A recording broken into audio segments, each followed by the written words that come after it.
Force, Cummins ISX, Volvo, Mercedes Sprinter ਜਿਹੀ motor ਹੋਵੇ, ਤੇਲ ਹੋਰ ओरिजिनल ਫਿਲਟਰ ਤਾਂ ਚੇਂਜ ਕਰਾਉਣਾ ਹੀ ਆ ਜਾਓ ਫਿਰ quick truck lube truck servicing. ਵਾਹ ਭਾਈ ਵਾਹ, ਕੋਈ ਅਪਾਇੰਟਮੈਂਟ ਨਹੀਂ, ਡਰਾਈਵ ਥਰੂ ਫੈਸਿਲਿਟੀ ਯੂਜ਼ ਕਰੋ। ਦੋ ਲੋਕੇਸ਼ਨਸ ਤੁਸੀਂ ਜਾਣਦੇ ਹੀ ਹੋ, ਐਗਜ਼ਿਟ 268 ਔਨ ਹਾਈਵੇ 401 ਔਰ exit 5 on QEW। Quick truck lube, ਖੁਸ਼ ਹੋ ਕੇ ਪਰਤੋਗੇ।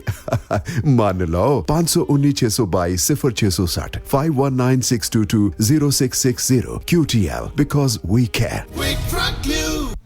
ਓਏ ਮੇਰੇ ਵੀਰ, ਮੈਨੂੰ ਬਸ ਇੱਕ ਗੱਲ ਦੱਸ ਦੇ ਵੀ ਆ ਜਿਹੜੀ ਤੂੰ ਟਰੈਵਲਿੰਗ ਕਰਦਾ ਤੇ ਉਹਦੇ ਤੋਂ ਬਾਅਦ ਫਰੈਸ਼ ਰਹਿਣਾ, ਇਹਦਾ ਰਾਜ਼ ਕੀ ਹੈ?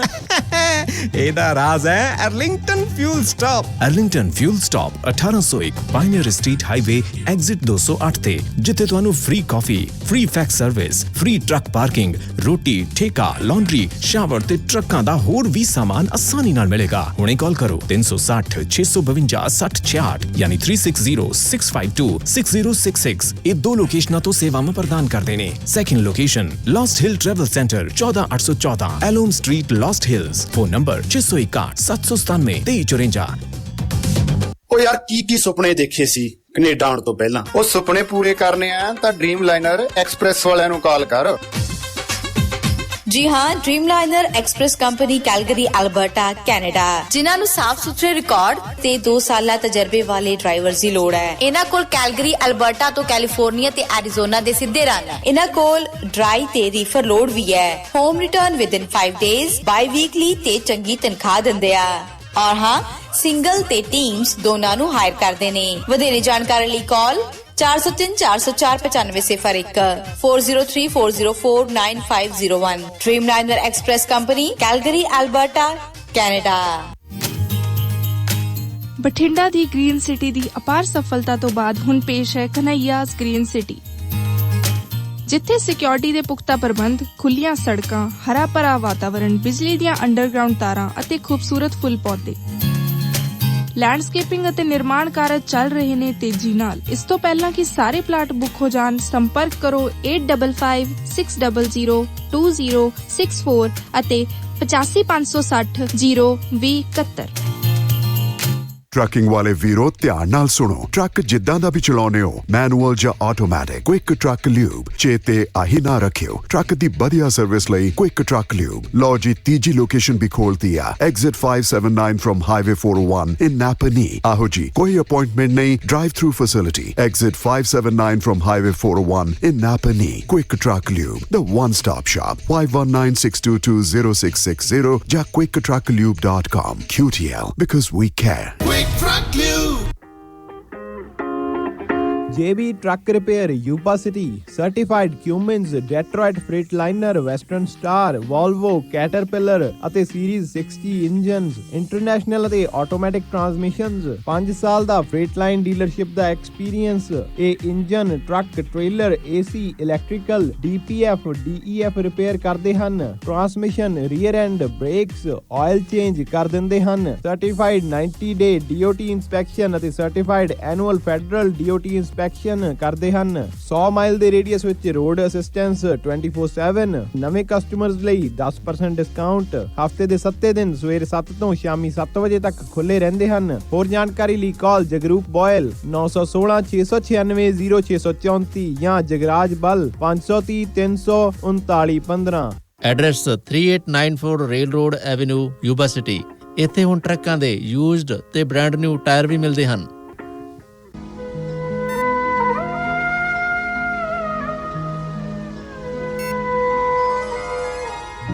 ਸ਼ਮਾਦਾਨ।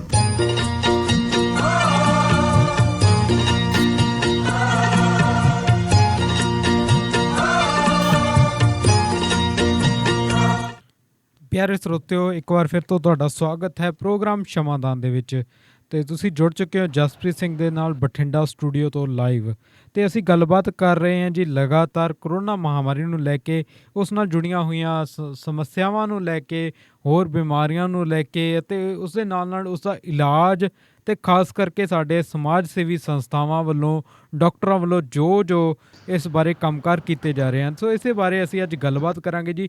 ਬਠਿੰਡਾ ਦੇ ਵਿੱਚ ਜੋ ਹੈ ਕੋਵਿਡ ਸੈਂਟਰ ਚਲਾਇਆ ਜਾ ਰਿਹਾ, ਜਿਹੜਾ ਕਿ ਬਿਲਕੁਲ ਮੁਫਤ ਹੈ, ਤੇ ਉਸ ਚਲਾਇਆ ਜਾ ਰਿਹਾ ਜੀ ਕਿਸ਼ੋਰੀ ਰਾਮ ਹਸਪਤਾਲ ਦੇ ਵਿੱਚ, ਜੋ ਕਿ ਹੈ ਬਸੰਤ ਵਿਹਾਰ ਦੇ ਵਿੱਚ ਸਥਿਤ। ਅਤੇ ਉੱਥੋਂ ਦੇ ਮਾਹਿਰ ਡਾਕਟਰ ਨੇ ਡਾਕਟਰ ਵਿਤੁਲ ਗੁਪਤਾ ਜੀ, ਜਿਹੜੇ ਕਿ ਲਗਾਤਾਰ ਆਪਣੇ ਜਿਹੜੇ ਸਮਾਜ ਨੂੰ ਸੇਵਾ ਦੇ ਰਹੇ ਹਨ। ਸੋ ਸਭ ਤੋਂ ਪਹਿਲਾਂ ਤਾਂ ਅਸੀਂ ਪ੍ਰੋਗਰਾਮ ਦੇ ਵਿੱਚ ਫੋਨ ਲਾਈਨ ਦੇ ਉੱਤੇ ਸਾਡੇ ਨਾਲ ਜੁੜੇ ਡਾਕਟਰ ਵਿਤੁਲ ਗੁਪਤਾ ਜੀ ਦਾ ਪ੍ਰੋਗਰਾਮ ਦੇ ਵਿੱਚ ਸਵਾਗਤ ਕਰਦੇ ਹਾਂ। ਸੋ ਡਾਕਟਰ ਵਿਤੁਲ ਜੀ, ਸਤਿ ਸ੍ਰੀ ਅਕਾਲ ਜੀ। ਆਸ ਕਰਦਾ ਹਾਂ ਤੁਹਾਨੂੰ ਸਤਿ ਸ੍ਰੀ ਅਕਾਲ ਜੀ। ਸਤਿ ਸ੍ਰੀ ਅਕਾਲ ਜੀ ਸਰ, ਕੀ ਹਾਲ ਚਾਲ ਨੇ ਜੀ? ਬਹੁਤ ਵਧੀਆ ਜੀ, ਫਸਟ ਕਲਾਸ ਜੀ ਸਰ। ਸੋ ਸਭ ਤੋਂ ਪਹਿਲਾਂ ਤਾਂ ਆਪਾਂ ਗੱਲਬਾਤ ਜਿਹੜੀ ਹੈ ਸ਼ੁਰੂ ਕਰਾਂਗੇ। ਤਾਂ ਉਸ ਤੋਂ ਪਹਿਲਾਂ ਮੈਂ ਇਹੀ ਪੁੱਛਣਾ ਚਾਹੂੰਗਾ ਕਿ ਤੁਸੀਂ ਬਠਿੰਡਾ ਦੇ ਵਿੱਚ ਜਿਹੜਾ ਹੈ ਬਸੰਤ ਵਿਹਾਰ ਸਥਿਤ ਕਿਸ਼ੋਰੀ ਰਾਮ ਹਸਪਤਾਲ, ਉਸ ਦੇ ਵਿੱਚ ਤੁਸੀਂ ਜਿਹੜਾ ਹੈ ਇੱਕ ਕੋਵਿਡ ਸੈਂਟਰ ਚਲਾ ਰਹੇ ਹੋ ਨੌਜਵਾਨ ਵੈਲਫੇਅਰ ਸੁਸਾਇਟੀ ਹੁਣ ਦੇ ਨਾਲ ਮਿਲ ਕੇ। ਸੋ ਕਿਵੇਂ ਦਾ ਇਹ ਤਜਰਬਾ ਹੁਣ ਤੱਕ ਜਾ ਰਿਹਾ ਹੈ ਅਤੇ ਕਿਵੇਂ ਹੁਣ ਤੱਕ ਉੱਥੇ ਜਿਹੜਾ ਸਿਸਟਮ ਤੁਸੀਂ ਬਣਾ ਚੁੱਕੇ ਹੋ?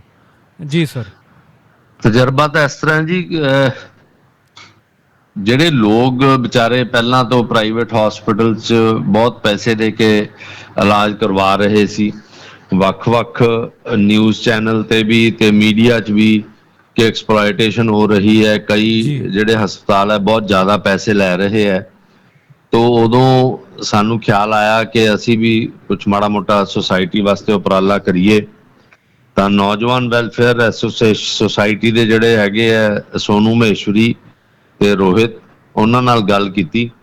ਉਹਨਾਂ ਨੇ ਬਹੁਤ ਇੰਥੂਜ਼ਿਆਸਟਿਕਲੀ ਰਿਸਪੌਂਡ ਕੀਤਾ, ਜਿਹਦੇ 'ਚ ਅਸੀਂ 15 ਮਿੰਟਾਂ 'ਚ ਹੀ ਸਾਰਾ ਪ੍ਰੋਗਰਾਮ ਬਣਾ ਲਿਆ ਸੀਗਾ ਕਿ ਕਿਸ ਤਰ੍ਹਾਂ ਹੋਣਾ ਹੈ। ਪਰ ਕੁਛ ਐਂ ਕਹਿ ਲਓ ਕਿ ਦੁਰਭਾਗਪੂਰਨ ਉਹਦੇ ਕਰਕੇ ਜਿਹੜੀ ਡਿਸਟ੍ਰਿਕਟ ਐਡਮਿਨਿਸਟ੍ਰੇਸ਼ਨ ਸੀਗੀ ਉਹਨੇ ਡਿਲੇ ਕਰਤੀ 10-11 ਦਿਨ ਅਪਰੂਵਲ ਜੀ। ਤੇ ਜਦੋਂ ਅਸੀਂ ਮੁਫਤ ਇਲਾਜ ਸ਼ੁਰੂ ਕਰ ਰਹੇ ਹਾਂ ਤਾਂ ਪੇਸ਼ੈਂਟਸ ਦਾ ਤਾਂ ਹੋਣਾ ਹੀ ਹੈ ਜੀ, ਵਿਚਾਰਿਆਂ ਦੇ ਪੈਸੇ ਬਚਦੇ ਆ। ਤੇ ਨੌਜਵਾਨ ਵਾਲੇ ਜਿਹੜੇ ਵੈਲਫੇਅਰ ਸੁਸਾਇਟੀ ਵਾਲੇ ਮੈਂਬਰਸ ਹੈਗੇ ਆ, ਉਹ ਬਹੁਤ ਮਿਹਨਤ ਕਰ ਰਹੇ ਆ। ਸਭ ਤੋਂ ਵੱਡੀ ਗੱਲ ਇਹ ਹੈ ਜੀ, ਜਿਹੜੀ ਮੈਂ ਲੋਕਾਂ ਦਾ ਧੰਨਵਾਦ ਕਰਨਾ ਚਾਹੂੰਗਾ ਕਿ ਜਦੋਂ ਅਨਾਉਂਸ ਕੀਤਾ ਫ੍ਰੀ ਸੈਂਟਰ, ਉਦੋਂ ਦੇ ਇੰਨੇ ਦਾਨੀ ਪੁਰਸ਼, ਐਂ ਕਹਿ ਲਓ ਕਿ 100, 150, 200 ਬੰਦਿਆਂ ਨੇ ਆ ਕੇ ਉੱਥੇ ਮਦਦ ਕੀਤੀ ਹੈ, ਆਪਦੀਆਂ ਸਰਵਿਸਿਜ਼ ਆਫਰ ਕੀਤੀਆਂ। ਜਿਹੜਾ ਵੀ ਬੰਦਾ ਜਿਸ ਜੋਗਾ ਹੈਗਾ ਉਹਨੇ ਮਦਦ ਕੀਤੀ ਹੈ ਜੀ ਇਹ ਫ੍ਰੀ ਕੋਵਿਡ ਸੈਂਟਰ ਚਲਾਉਣ ਵਾਸਤੇ। ਜੀ ਬਿਲਕੁਲ ਜੀ। ਸੋ ਇਸ ਦੌਰਾਨ ਮੈਂ ਵੀ ਜਾਣਨਾ ਚਾਹੂੰਗਾ, ਇੱਕ ਤਾਂ ਤੁਸੀਂ ਦੱਸ ਹੀ ਦਿੱਤਾ ਕਿ ਥੋੜ੍ਹਾ ਪਰਮਿਸ਼ਨਾਂ ਡਿਲੇ ਹੋ ਗਈਆਂ ਸੀ। ਸੋ ਪਰਮਿਸ਼ਨਾਂ ਡਿਲੇ ਹੋਣ ਤੋਂ ਇਲਾਵਾ ਕੋਈ ਹੋਰ ਵੀ ਚੁਣੌਤੀ ਸਮੱਸਿਆ ਆਈ ਸੀ ਜਾਂ ਬਾਕੀ ਸਭ ਜਿਹੜਾ ਠੀਕ ਤਰ੍ਹਾਂ ਹੀ ਸ਼ੁਰੂ ਹੋ ਗਿਆ ਸੀ? ਨਹੀਂ ਜੀ, ਇਕੱਲੀ ਇੱਕ ਪਰਮਿਸ਼ਨ ਦੀ ਪ੍ਰੋਬਲਮ ਸੀ, ਬਾਕੀ ਤਾਂ ਬਹੁਤ ਜ਼ਿਆਦਾ ਜਿਹਨੂੰ ਵੀ ਕੋਲੇ ਗਏ ਹੈ ਉਹਨੇ ਬਹੁਤ ਮਤਲਬ ਇੰਥੂਜ਼ਿਆਸਟਿਕਲੀ ਹੈਲਪ ਕਰਨ ਦੀ ਕੋਸ਼ਿਸ਼ ਕੀਤੀ ਹੈ ਜੀ।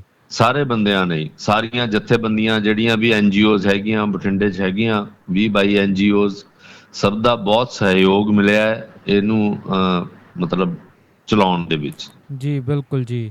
ਸੋ ਯਕੀਨਨ, ਕਿਉਂਕਿ ਇੱਕ ਤਾਂ ਤੁਹਾਡੀ ਸੇਵਾ ਭਾਵਨਾ ਹੈ, ਉਸ ਦਾ ਹੀ ਇਹ ਅਸਰ ਸੀ। ਦੂਸਰੀ ਗੱਲ ਕਿ ਤੁਸੀਂ ਨਿਸ਼ਚਾ ਕਰਕੇ ਇੱਕ ਪਲੈਨਿੰਗ ਦੇ ਨਾਲ ਅੱਗੇ ਵਧੇ। ਤਾਂ ਮੇਰਾ ਖਿਆਲ ਹੈ ਇਹ ਉਹਨਾਂ ਚੀਜ਼ਾਂ ਦਾ ਹੀ ਨਤੀਜਾ ਹੈ ਕਿ ਭਾਵੇਂ ਪਰਮਿਸ਼ਨ ਵੱਲੋਂ ਤੁਹਾਨੂੰ ਥੋੜ੍ਹਾ ਜਿਹਾ ਡਿਲੇ ਹੋਏ, ਪਰ ਉਸ ਤੋਂ ਇਲਾਵਾ ਹੋਰ ਕੋਈ ਵੀ ਸਮੱਸਿਆ ਨਹੀਂ ਆਈ। ਸੋ ਇਹ ਤਾਂ ਗੱਲ ਹੋਈ ਜੀ ਇਸ ਫ੍ਰੀ ਕੋਵਿਡ ਸੈਂਟਰ ਨੂੰ ਚਲਾਉਣ ਦੇ ਬਾਰੇ। ਸੋ ਹੁਣ ਮੈਂ ਇੱਥੇ ਇਹ ਵੀ ਗੱਲਬਾਤ ਜਾਣਨੀ ਚਾਹੂੰਗਾ ਕਿ ਜਦੋਂ ਦਾ ਕੋਵਿਡ ਸੈਂਟਰ ਸ਼ੁਰੂ ਹੋ ਗਿਆ ਉਦੋਂ ਦਾ ਉੱਥੇ ਕੀ ਹਾਲਾਤ ਚੱਲ ਰਹੇ ਨੇ, ਖਾਸ ਕਰਕੇ ਜਿਹੜੇ ਕਰੋਨਾ ਮਰੀਜ਼ ਉੱਥੇ ਭਰਤੀ ਕੀਤੇ ਹੋਏ ਹਨ, ਐਡਮਿਟ ਹਨ, ਉਹਨਾਂ ਦਾ ਇਲਾਜ ਕਿਵੇਂ ਚੱਲ ਰਿਹਾ ਹੈ ਅਤੇ ਕੀ ਰਿਕਵਰੀ ਵੀ ਸ਼ੁਰੂ ਹੋਈ ਹੈ ਹੁਣ ਤੱਕ? ਕਿਉਂਕਿ ਹਫ਼ਤਾ ਕਰੀਬ ਮੇਰਾ ਖਿਆਲ ਹੋ ਹੀ ਚੁੱਕਿਆ ਹੈ।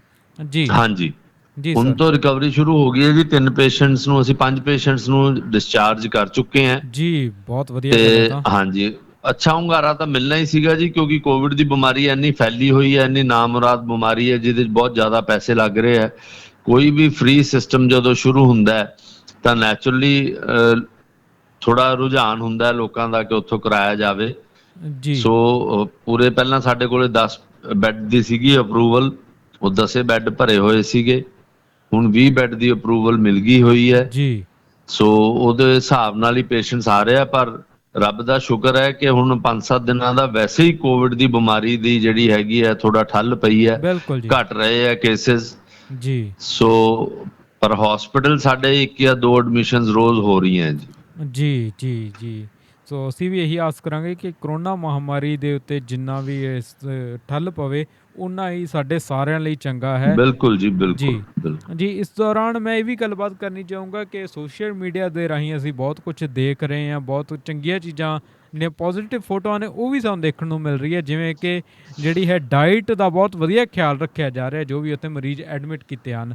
ਸੋ ਉਸ ਬਾਰੇ ਵੀ ਸਾਨੂੰ ਜ਼ਰੂਰ ਦੱਸੋ ਜੀ, ਕੀ ਅਰੇਂਜਮੈਂਟ ਉੱਥੇ ਕੀਤਾ ਜਾ ਰਿਹਾ ਨੌਜਵਾਨ ਵੈਲਫੇਅਰ ਸੁਸਾਇਟੀ ਅਤੇ ਬਾਕੀ ਸੰਸਥਾਵਾਂ ਵੱਲੋਂ।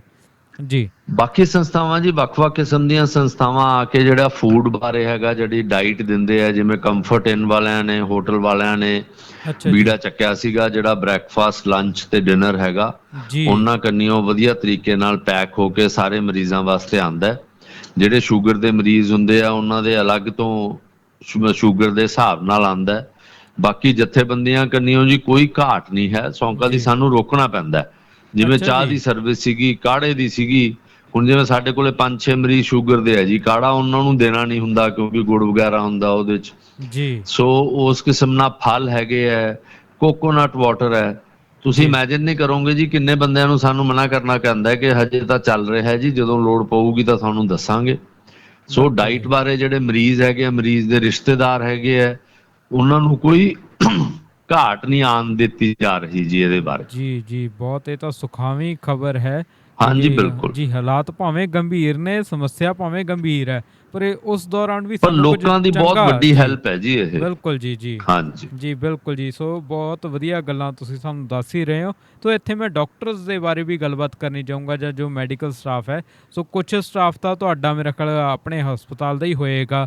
ਸੋ ਉਸ ਤੋਂ ਨਹੀਂ, ਸਾਰਾ ਜਿਹੜਾ ਸਟਾਫ ਹੈ ਨਾ ਜੀ, ਸਾਰਾ ਇਹ ਨੌਜਵਾਨ ਵੈਲਫੇਅਰ ਐਸੋਸੀਏਸ਼ਨ ਸੁਸਾਇਟੀ ਨੇ ਹੀ ਰਿਕਰੂਟ ਕੀਤਾ ਹੈ, ਕਿਉਂਕਿ ਪਹਿਲਾਂ ਤੋਂ ਮੈਂ ਤਾਂ ਇਕੱਲੀ OPD ਕਰਦਾ ਸੀਗਾ ਜੀ। ਮੈਂ ਇੰਡੋਰ ਆਪਣਾ ਬੰਦ ਕੀਤਾ ਹੋਇਆ 5-6 ਸਾਲਾਂ ਦਾ। ਅੱਛਾ ਜੀ। ਕਿਉਂਕਿ ਹੁਣ ਐ ਸਮਝ ਲਓ ਕਿ ਸੈਮੀ ਰਿਟਾਇਰਡ ਜਾਂ ਕੰਮ ਹੈ।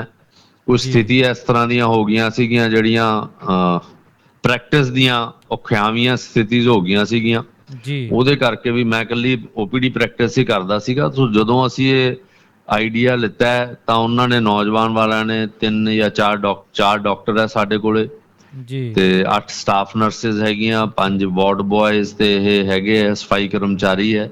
ਤੋ ਸਟਾਫ ਪੂਰਾ ਜਿਹੜੀ ਗਵਰਨਮੈਂਟ ਦੀਆਂ ਗਾਈਡਲਾਈਨਸ ਆ ਉਹਦੇ ਮੁਤਾਬਕ ਹੀ ਰੱਖਿਆ ਹੋਇਆ ਹੈ ਜੀ। ਤੇ ਮਰੀਜ਼ਾਂ ਦੀ ਕੇਅਰ ਹੈ ਜਿਹੜੀ ਸਵੇਰ ਤੋਂ ਲੈ ਕੇ, ਜਿਵੇਂ ਬਰਸ਼ ਕਰਵਾਉਣਾ ਹੈ, ਨਹਾਉਣਾ ਹੈ ਜਾਂ ਸਪੌਂਜਿੰਗ ਹੈਗੀ ਹੈ, ਉਹਨਾਂ ਦੀ ਪਰਸਨਲ ਕੇਅਰ ਹੈ, ਉਹ ਪੂਰਾ ਧਿਆਨ ਰੱਖਿਆ ਜਾ ਰਿਹਾ ਜੀ। ਜੀ ਥੋੜਾ ਜਿਹਾ ਸਟਾਫ ਬਾਰੇ ਥੋੜਾ ਮੈਂ ਚਾਹੂੰਗਾ ਕਿ ਡਿਟੇਲ 'ਚ ਦੱਸ ਦਿਓ, ਕਿਉਂਕਿ ਕੋਰੋਨਾ ਮਹਾਮਾਰੀ ਭਿਆਨਕ ਬਿਮਾਰੀ ਹੈ ਇੱਕ।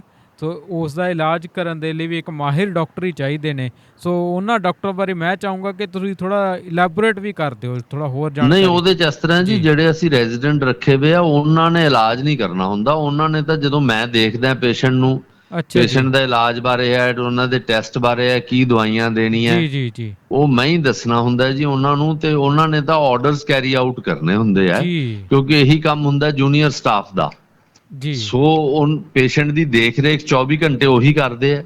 ਜੇ ਵਿੱਚੋਂ ਕੋਈ ਦਿੱਕਤ ਆਂਦੀ ਹੈ, ਕੋਈ ਪੁੱਛਣਾ ਹੁੰਦਾ ਤਾਂ ਫੋਨ ਤੇ ਪੁੱਛ ਲੈਂਦੇ ਆ। ਮੈਨੂੰ ਜਾਣ ਦੀ ਜ਼ਰੂਰਤ ਪੈਂਦੀ ਹੈ ਤਾਂ ਪੇਸ਼ੈਂਟ ਨੂੰ ਜਾ ਕੇ ਐਗਜ਼ਾਮਿਨ ਕਰਕੇ ਉਹਦੇ ਮੁਤਾਬਕ ਹੀ ਹੈ ਜਿਹੜਾ ਅਸੀਂ ਇਲਾਜ ਦਾ। ਨਾਲੇ ਇਹਦੇ 'ਚ ਬਾਹਲਾ ਫਰਕ ਨਹੀਂ ਹੈ ਜੀ। ਇਹਦੇ 'ਚ ਗਵਰਨਮੈਂਟ ਦੀਆਂ ਬਹੁਤ ਡਿਟੇਲਡ ਗਾਈਡਲਾਈਨਸ ਹੈਗੀਆਂ, ਗਵਰਨਮੈਂਟ ਆਫ ਇੰਡੀਆ ICMR ਦੀਆਂ, ਕਿ ਕਿਹੜੇ ਪੇਸ਼ੈਂਟ ਦਾ ਕੀ ਇਲਾਜ ਹੋਣਾ ਚਾਹੀਦਾ ਜੀ। ਸੋ ਉਹ ਗਾਈਡਲਾਈਨਸ ਦੇ ਮੁਤਾਬਕ ਹੀ ਅਸੀਂ ਪੂਰਾ ਇਲਾਜ ਕਰ ਰਹੇ ਹਾਂ ਜੀ। ਦੂਜੀ ਗੱਲ ਮੈਂ ਤੁਹਾਡੇ ਮਾਧਿਅਮ ਨਾਲ ਦੱਸਣਾ ਚਾਹੂੰਗਾ, ਜਿਹੜੇ ਟੀਕਿਆਂ ਬਾਰੇ ਰੈਮਡੀਸਿਵਿਰ ਹੈਗਾ, ਜਿਹੜਾ ਕਿਸੇ ਪੇਸ਼ੈਂਟ ਨੂੰ ਜ਼ਰੂਰਤ ਪੈਂਦੀ ਹੈ, ਉਹ ਸਾਡੇ ਸੈਂਟਰ 'ਚ ਫ੍ਰੀ ਆਫ ਕਾਸਟ ਹੀ ਦਿੱਤਾ ਜਾਂਦਾ ਹੈ ਜੀ। ਉਹਦੇ ਵੀ ਪੈਸੇ ਚਾਰਜ ਨਹੀਂ ਕੀਤੇ ਜਾਂਦੇ ਉਹ ਪੇਸ਼ੈਂਟਸ। ਠੀਕ ਹੈ ਜੀ। ਤੇ ਉਹ ਜਿਹੜਾ ਉਹਦੀ ਅਵੇਲੇਬਿਲਿਟੀ ਹੈ, ਉਹ ਸੰਸਥਾਵਾਂ ਵੱਲੋਂ ਤੇ ਤੁਹਾਡੇ ਹਸਪਤਾਲ ਵੱਲੋਂ ਹੀ ਹੈ? ਨਹੀਂ, ਉਹ ਗਵਰਨਮੈਂਟ ਵੱਲੋਂ ਹੈਗਾ ਜੀ ਪੂਰਾ। ਤੁਸੀਂ ਸਿਵਲ ਸਰਜਨ ਨੂੰ ਰਿਕੁਆਇਰਮੈਂਟ ਭੇਜਦੇ ਹੋ, ਉਹ ਤੁਹਾਨੂੰ ਅਲਾਟ ਕਰ ਦਿੰਦੇ ਆ। ਉਹਦੀ ਕੋਈ ਦਿੱਕਤ ਨਹੀਂ ਆ ਰਹੀ ਜੀ। ਸਿਵਲ ਸਰਜਨ ਆਫਿਸ ਬਹੁਤ ਮਦਦ ਕਰ ਰਿਹਾ ਹੈ। ਕਿਸੇ ਵੀ ਚੀਜ਼ ਦੀ ਸਾਨੂੰ ਜ਼ਰੂਰਤ ਪੈਂਦੀ ਹੈ, ਉਹਨਾਂ ਨਾਲ ਰਾਬਤਾ ਕਾਇਮ ਕਰਦੇ ਹਾਂ ਅਸੀਂ ਜੀ, ਤਾਂ ਉਹ ਪ੍ਰੋਬਲਮ ਸੋਲਵ ਹੋ ਜਾਂਦੀ ਹੈ। ਬਿਲਕੁਲ ਜੀ। ਸੋ ਇਹ ਤਾਂ ਬਹੁਤ ਹੀ ਵਧੀਆ ਤੁਸੀਂ ਗੱਲ ਦੱਸੀ ਹੈ ਕਿ ਸਿਵਲ ਸਰਜਨ ਅਤੇ ਬਾਕੀ ਜਿਹੜਾ ਸਰਕਾਰੀ ਵਿਭਾਗ ਹੈ ਉਹ ਵੀ ਬਿਲਕੁਲ ਨਾਲ ਮੋਢਾ ਜੋੜ ਕੇ ਖੜਾ ਹੋਇਆ ਹੈ। ਬਿਲਕੁਲ ਜੀ, ਬਿਲਕੁਲ। ਕਿਸੇ ਕੰਨਿਓ ਕੋਈ ਦਿੱਕਤ ਨਹੀਂ ਹੈ। ਜਿਹੜੀ ਸ਼ੁਰੂ 'ਚ ਦਿੱਕਤ ਆਈ ਸੀ, ਅਪਰੂਵਲ ਦੀ ਦਿੱਕਤ ਆਈ ਸੀ। ਉਸ ਤੋਂ ਬਾਅਦ ਸਾਰਾ ਜਿਹੜਾ ਪ੍ਰਸ਼ਾਸਨ ਹੈਗਾ, ਜਾਂ ਆਪਾਂ ਕਹਿ ਲਈਏ NGOs ਹੈਗੇ ਹੈ, ਸਿਵਲ ਸਰਜਨਸ ਆਫਿਸ ਹੈ, ਉਹਦੇ ਬੰਨਿਓ ਕੋਈ ਮਤਲਬ ਸਾਰਿਆਂ ਦੀ ਬਹੁਤ ਜ਼ਿਆਦਾ ਹੈਲਪ ਹੈਗੀ ਹੈ ਜੀ ਜੀ, ਇਹ ਤਾਂ ਬਹੁਤ ਪੋਜ਼ਿਟਿਵ ਗੱਲ ਹੈ ਜਿਹੜੀ ਤੁਸੀਂ ਸਾਡੇ ਨਾਲ ਸਾਂਝੀ ਕੀਤੀ ਹਾਂ। ਹੈ। ਮਿਸਟਰ ਮਨਪ੍ਰੀਤ ਬਾਦਲ ਵੀ ਆਏ ਸੀਗੇ ਪਰਸੋਂ, ਜੀ ਬਿਲਕੁਲ, ਪੂਰਾ ਦੌਰਾ ਕਰਕੇ ਗਏ ਹੈ। ਉਹਨਾਂ ਦਾ ਵੀ ਮੈਂ ਥੈਂਕਸ ਕਰਨਾ ਚਾਹੂੰਗਾ ਕਿ ਉਹਨਾਂ ਨੇ 10 ਲੱਖ ਰੁਪਇਆ ਨੌਜਵਾਨ ਵੈਲਫੇਅਰ ਸੁਸਾਇਟੀ ਨੂੰ ਦਿੱਤਾ ਹੈ ਫॉर ਕੋਵਿਡ ਕੇਅਰ, ਤੇ ਵੀ ਭਰੋਸਾ ਦਵਾਇਆ ਕਿ ਕਿਸੇ ਵੇਲੇ ਵੀ ਕੋਈ ਜ਼ਰੂਰਤ ਪਊਗੀ ਤਾਂ ਉਹ ਸਾਡੀ ਮਦਦ ਕਰਨਗੇ। ਜੀ ਜੀ ਸਰ, ਸੋ ਇਹ ਤਾਂ ਤੁਸੀਂ ਬਹੁਤ ਵਧੀਆ ਗੱਲਾਂ ਦੱਸ ਹੀ ਰਹੇ ਹੋ, ਤੇ ਤੁਸੀਂ ਆਪ ਹੀ ਜ਼ਿਕਰ ਕਰ ਦਿੱਤਾ ਮਨਪ੍ਰੀਤ ਸਿੰਘ ਬਾਦਲ ਜੀ ਦਾ ਕਿ ਉਹ ਤੁਹਾਡੇ ਕੋਲ ਇੱਥੇ ਆਏ ਸੀ। ਉਸੇ ਦੌਰਾਨ ਲੱਗੀਆਂ ਹੋਈਆਂ ਜਿਹੜੀਆਂ ਖਬਰਾਂ ਨੇ ਉਹ ਮੈਂ ਵੀ ਪੜ੍ਹੀਆਂ ਸੀ। ਸੋ ਖਬਰਾਂ ਦੇ ਵਿੱਚ ਮੈਂ ਇੱਕ ਇਹ ਵੀ ਗੱਲ ਪੜ੍ਹੀ ਸੀ ਕਿ ਤੁਸੀਂ ਫਿਊਚਰ ਦੇ ਵਿੱਚ ਵੀ ਇਸ ਨੂੰ ਜਿਹੜਾ ਇਸ ਹਸਪਤਾਲ ਨੂੰ ਇੱਦਾਂ ਹੀ ਚਲਾਉਣ ਦੀ ਕੋਈ ਯੋਜਨਾ ਬਣਾ ਰਹੇ ਹੋ। ਸੋ ਉਸ ਯੋਜਨਾ ਬਾਰੇ ਵੀ ਥੋੜਾ ਜਿਹਾ ਸਾਡੇ ਸਰੋਤਿਆਂ ਨੂੰ ਉਹ ਇਹ ਪਲਾਨ ਕਰ ਰਹੇ ਸੀ ਜੀ, ਜਿਵੇਂ ਹੁਣ ਕੋਵਿਡ ਘਟ ਰਿਹਾ ਹੈ ਕਿਉਂਕਿ ਇਨਫਰਾਸਟ੍ਰਕਚਰ ਨੌਜਵਾਨ ਵੈਲਫੇਅਰ ਸੁਸਾਇਟੀ ਨੇ ਪੂਰਾ ਬਣਾਇਆ ਹੋਇਆ ਹੈ, ਸਟਾਫ ਰਿਕਰੂਟਡ ਹੈਗਾ, ਤੇ ਮੈਂ ਉਹਨਾਂ ਨੂੰ ਇਹੀ ਸੁਜੈਸਟ ਕੀਤਾ ਸੀਗਾ, ਮੈਂ ਕਿਹਾ ਜੀ ਤੁਸੀਂ ਆਪਣਾ ਪ੍ਰੋਗਰਾਮ ਬਣਾ ਲਓ ਕਿਉਂਕਿ ਸਾਰਾ ਜਿਹੜਾ ਸੁਸਾਇਟੀ ਆ ਉਹ ਮੈਂਬਰਸ 'ਚ ਡਿਸਕਸ ਕਰਕੇ ਹੀ ਐਡਾ ਵੱਡਾ ਉਪਰਾਲਾ ਕਰਨਾ ਚਾਹੀਦਾ ਹੁੰਦਾ। ਬਿਲਕੁਲ ਜੀ। ਸੋ ਉਹ ਮੈਂ ਆਪਣੀ ਆਫਰ ਦਿੱਤੀ ਹੋਈ ਆ ਉਹਨਾਂ ਨੂੰ, ਨੌਜਵਾਨ ਵੈਲਫੇਅਰ ਸੁਸਾਇਟੀ ਵਾਲੇ ਆਪਣੇ ਆਪ 'ਚ ਡਿਸਕਸ ਕਰਨਗੇ, ਉਹ ਬਜਟ ਬਣਾਉਣਗੇ, ਕਿਉਂਕਿ ਆਪਾਂ ਇਹੋ ਜਿਹਾ ਉਪਰਾਲਾ ਸ਼ੁਰੂ ਕਰ ਲਈਏ ਮੁੜ ਕੇ ਫਿਜ਼ੀਬਲ ਨਾ ਹੋਵੇ, ਫੰਡਸ ਉਹਨੇ ਇਕੱਠੇ ਨਾ ਹੋਣ ਤਾਂ ਪ੍ਰੋਬਲਮ ਆਉਂਦੀ ਹੈ ਜੀ। ਸੋ ਉਹ ਪੂਰਾ ਕੈਲਕੂਲੇਟ ਕਰਕੇ ਵੀ ਕਿੰਨਾ ਕੁ ਖਰਚਾ ਆਊਗਾ, ਕਿਸ ਹਿਸਾਬ 'ਚ ਆਪਾਂ ਸ਼ੁਰੂ ਕਰ ਸਕਦੇ ਹਾਂ।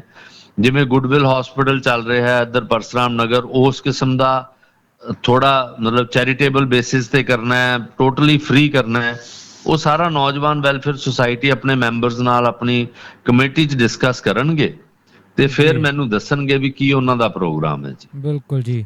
ਸੋ ਤੁਸੀਂ ਬਹੁਤ ਹੀ ਅਹਿਮ ਜਾਣਕਾਰੀ ਸਾਡੇ ਨਾਲ ਸਾਂਝੀ ਕੀਤੀ। ਮੈਨੂੰ ਆਸ ਹੈ ਸਾਡੇ ਪੂਰੇ ਹੀ ਸਰੋਤਿਆਂ ਨੂੰ ਇਹ ਗੱਲਾਂ ਬਹੁਤ ਹੀ ਜਿਹੜੀਆਂ ਨੇ ਲਾਭਕਾਰੀ ਹੋਣਗੀਆਂ।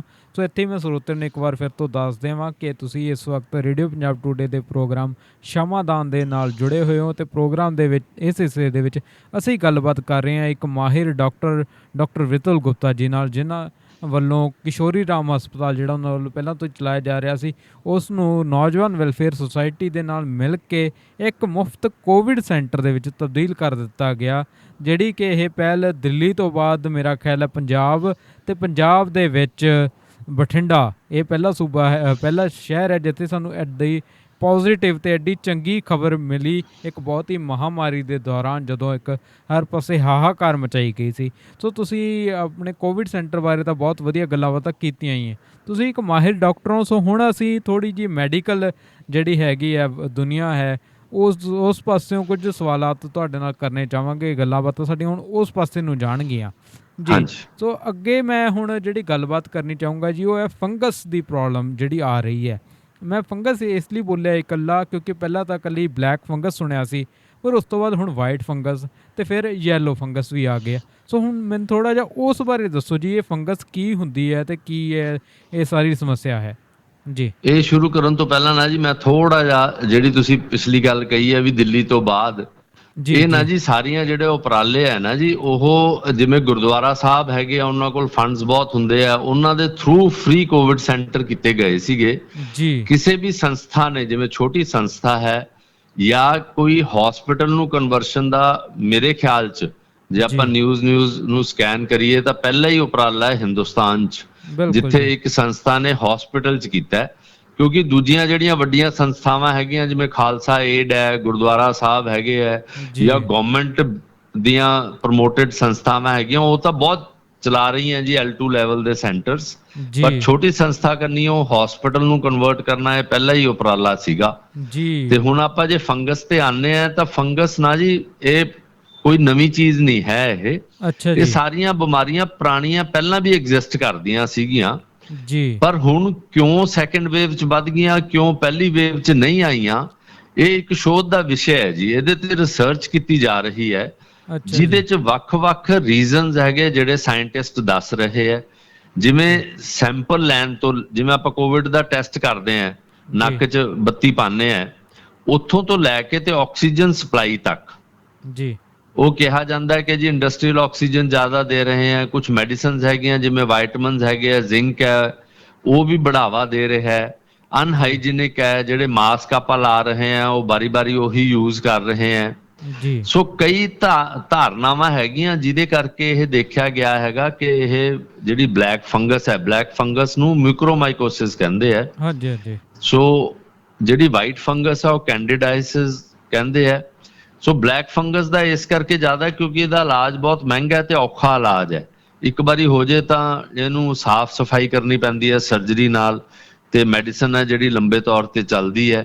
ਜੀ ਸੋ ਇਸ ਕਰਕੇ ਇਹ ਖਤਰਨਾਕ ਬਿਮਾਰੀ ਦੱਸੀ ਗਈ ਹੈ। ਪਰ ਇਹ ਵੀ ਦੇਖਿਆ ਗਿਆ ਹੈ ਕਿ 20 ਤੋਂ 30% ਕੇਸਾਂ 'ਚ ਉਹਨਾਂ 'ਚ ਵੀ ਪਾਈ ਗਈ ਹੈ ਜਿਨ੍ਹਾਂ 'ਚ ਕੋਵਿਡ ਦਾ ਆਪਸ 'ਚ ਕੋਈ ਰਿਲੇਸ਼ਨ ਨਹੀਂ ਸੀਗਾ।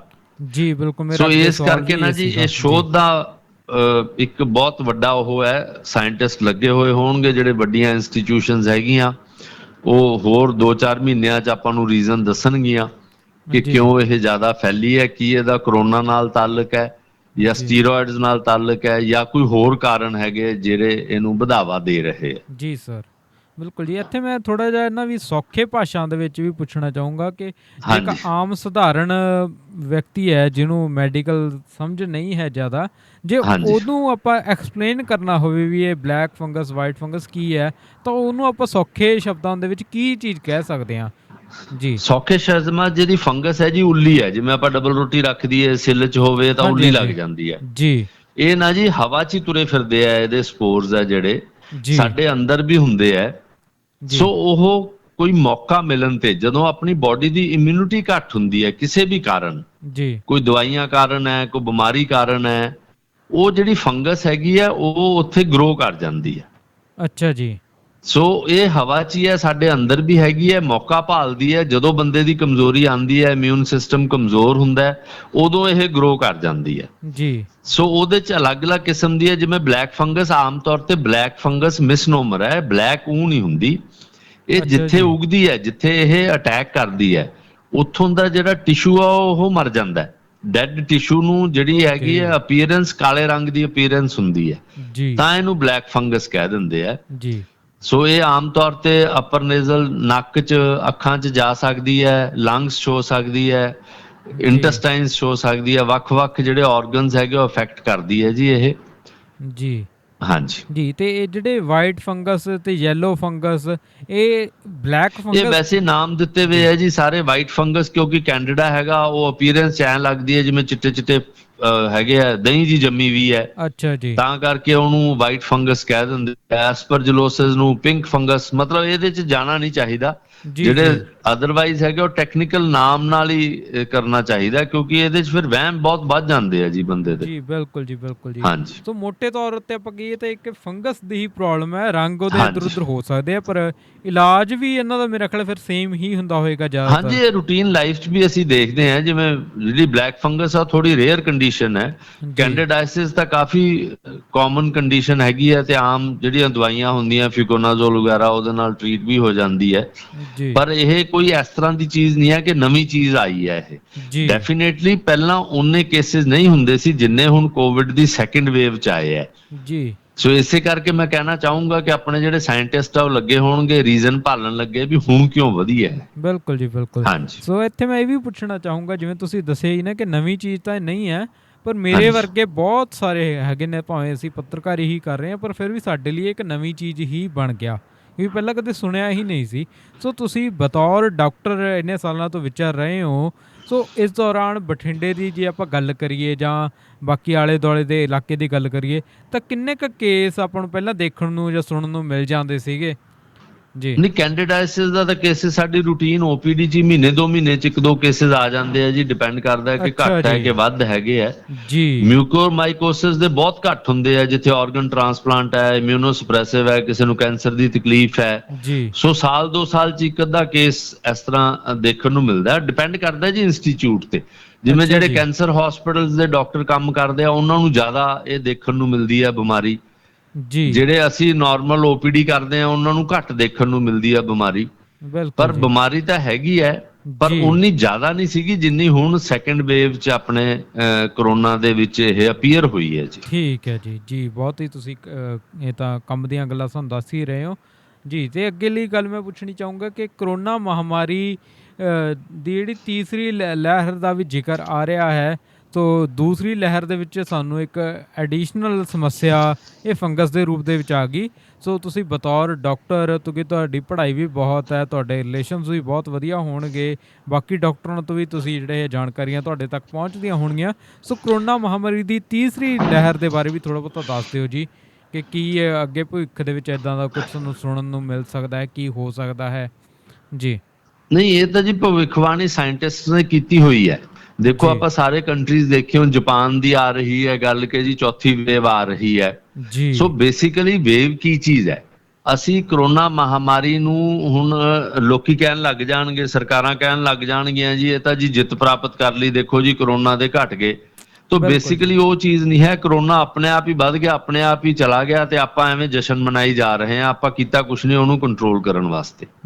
ਪਹਿਲੀ ਵੇਵ ਤੋਂ ਵੀ ਮੈਂ ਇਹ ਮਤਲਬ ਬੜੇ ਦੁੱਖ ਨਾਲ ਕਹਿ ਰਿਹਾ ਕਿ ਸਰਕਾਰਾਂ ਨੇ ਕੋਈ ਅਰੇਂਜਮੈਂਟ ਨਹੀਂ ਕੀਤਾ ਸੈਕੰਡ ਵੇਵ ਦਾ, ਜਦੋਂ ਕਿ ਸਾਇੰਟਿਸਟ ਕਹਿ ਰਹੇ ਸੀ ਕਿ ਜੇ ਅਮਰੀਕਾ, ਇੰਗਲੈਂਡ 'ਚ ਸੈਕੰਡ ਵੇਵ ਆ ਸਕਦੀ ਹੈ ਤਾਂ ਹਿੰਦੁਸਤਾਨ 'ਚ ਵੀ ਆਏਗੀ। ਪਰ ਅਸੀਂ ਕੋਈ ਅਰੇਂਜਮੈਂਟ ਨਹੀਂ ਕੀਤੇ। ਇਸੇ ਸਦਕੇ ਜਿਹੜੇ ਸਾਡੇ ਲੋਕਾਂ ਨੂੰ ਆਕਸੀਜਨ ਦੀ ਘਾਟ, ICU ਬੈੱਡ ਦੀ ਘਾਟ, ਹਸਪਤਾਲਾਂ ਦੇ ਬੈੱਡ ਦੀ ਘਾਟ ਦਾ ਸਾਹਮਣਾ ਕਰਨਾ ਪਿਆ। ਜੇ ਅਸੀਂ ਕੁਛ ਅਰੇਂਜਮੈਂਟ ਕਰ ਲੈਂਦੇ, ਮੰਨ ਲਈ ਗੱਲ ਕਿ 4 ਲੱਖ ਦੀ ਸਾਡੀ ਉਮੀਦ ਨਹੀਂ ਸੀ, ਪਰ ਅਸੀਂ ਤਾਂ 50,000, 1 ਲੱਖ ਤੱਕ ਵੀ ਅਸੀਂ ਅਰੇਂਜਮੈਂਟ ਨਹੀਂ ਕੀਤੇ।